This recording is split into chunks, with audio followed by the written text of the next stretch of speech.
So how do we use story in business? Because I know that's what you guys are here to learn. You're like, okay, great, but I'm not writing a screenplay. I'm not writing a book, fiction. I want to know how to tell stories for business so that I can actually attract clients. So that's what we're going to talk about now. I love this quote from Gary Halbert. If you don't know who he is, he's like pretty much the father of direct response copywriting. And direct response, what's really special about it is that it's having someone take an action immediately. So when you read something on a web page and you're, for website copy, and or if you're using an app and there's, you can click a button and there's an action you can take, it has this interactive nature to it.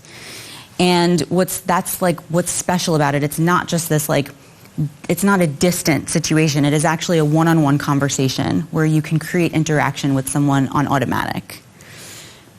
And so what he says is that the most often missing ingredient in a sales message is a sales message that does not tell an interesting story. And so that's why I want to make sure that all of your marketing campaigns always have interesting stories that help.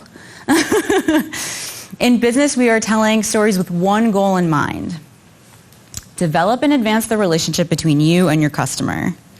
So when someone finds you, so this is just something for you to think about when you're thinking about what to write, where, and where you're putting things. Does this belong on social media? Does this belong in a newsletter for my email marketing? Does this belong on my website? Where do I put these things? And we're going to cover some of that in the different stories that I talk about today.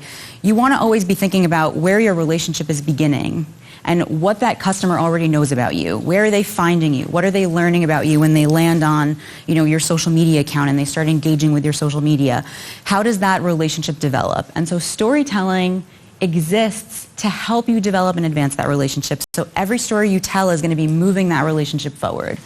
Your customer is facing obstacles. So your customer is living their own story right now. They want something. They want to change something in their life. There's something that isn't working for them. There's something that's bugging them. That's a reason that they want to potentially commit to a product or service or offer or buy something. There's a way they want to feel.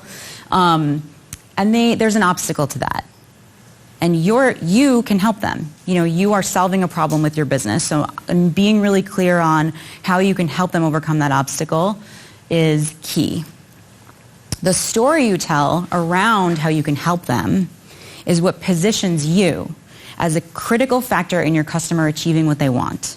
So when we are telling stories in business, we are often telling them to position our space, literally our space in your customer story. So your customer wants something, there's things getting in their way, you're here to help them. Regardless of the medium. And so what I'm going to go over today as I teach the different stories are basic story structure. So it's going to be flexible. You're not going to get, a template that you would literally copy and paste and use the exact words for a social media post or for your copy. But you're going to get the foundational framework for how to structure and tell the story that you want to be telling, no matter where you're putting it. And so regardless of whether you're putting this, in email copy or whether you're putting it in an article or even if you're writing a book, all stories attempt to do one thing. They answer or explore a big looming question. So it's a question in the mind of your market that they're wondering about. It might be a belief that you have that's an answer to a question, and you're proving that belief true. Storytelling is the vehicle that will, answer or explore. And so sometimes when we have an hypothesis about something, we can just be exploring. We don't have to necessarily say, it's the be-all, end-all, right? So the message of my story is that I believe that audiences, and what I've learned is that audiences for all content, right, on big screens and small, want to be emotionally invested in the content that they're exposing themselves to. But that is a critical factor. They need to care.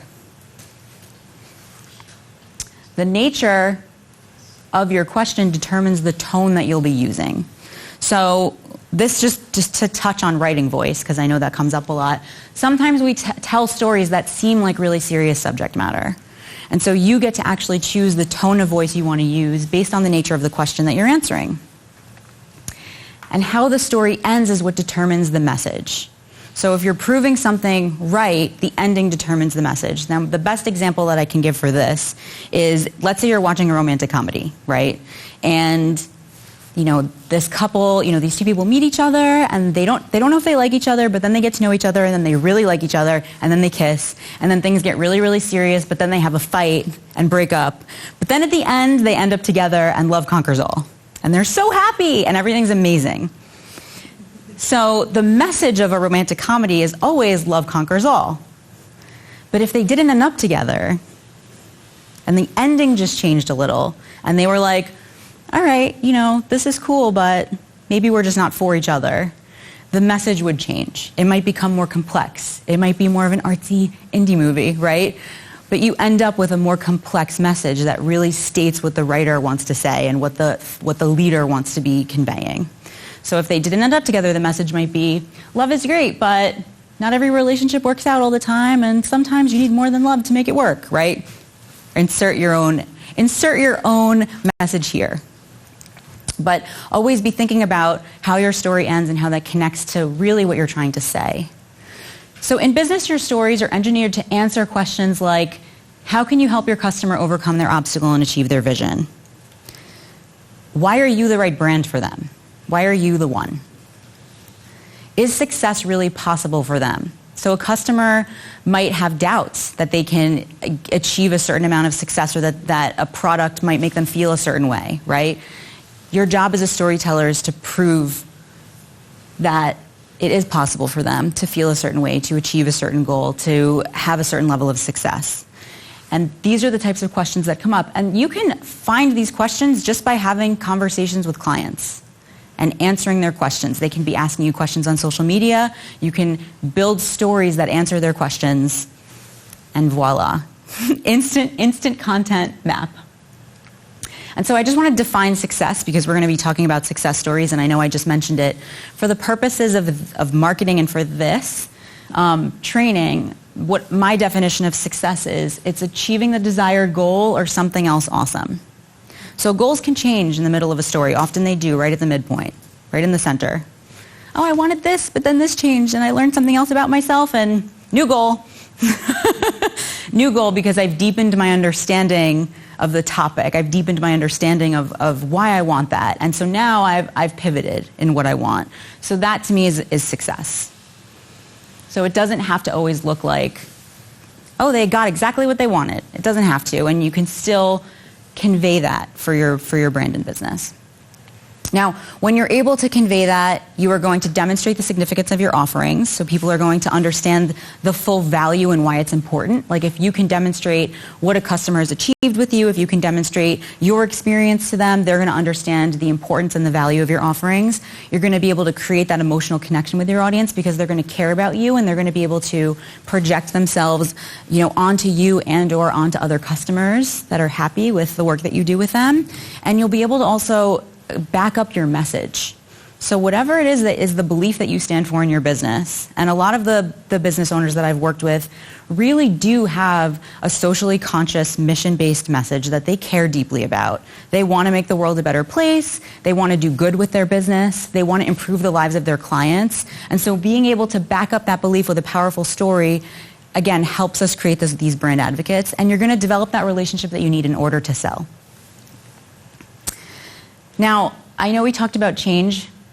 Every sale is an opportunity for change for your customer. When a customer says yes to a sale, what they are saying yes to is, I'm committed to doing something differently. It might be a piece of jewelry that they buy for themselves. It might be a yoga class that they sign up for. It might be a course that they decide that they want to partake in and advance themselves and learn something new about a topic. They're saying yes to changing themselves on some level. And so the challenge, with sales is often how to get someone to say yes to change more than it is to say yes to the investment. And so showing the benefit of change and how powerful that is so important. And the well-told story will demonstrate that possibility for positive change to your market. So how do businesses typically use story? You have your brand story, which is often what's going to live on your about page. You might tweak that if you were going to do, a speaking event or something and you wanted to be telling a story live. The way that you tell the story would change a little bit, but the basic components of your brand story would be the same. So you would have a brand story, you would have a sales story. So if you're writing a sales page for something or having a sales conversation or pitching something or doing a webinar, you're going to have a sales story that aligns totally with the offer that you're creating. Also teaching content. So when you're teaching, story is a great teaching tool when you use examples or experiences or other things, so that's another place. Email marketing campaigns, masterclasses. I mean, you can see this list. It's endless. All the different places that you can use story in your business. But yeah, I mean, books, even if you're writing like a nonfiction book, you can use a series of stories to prove the different points of every chapter, all of that stuff. It's awesome.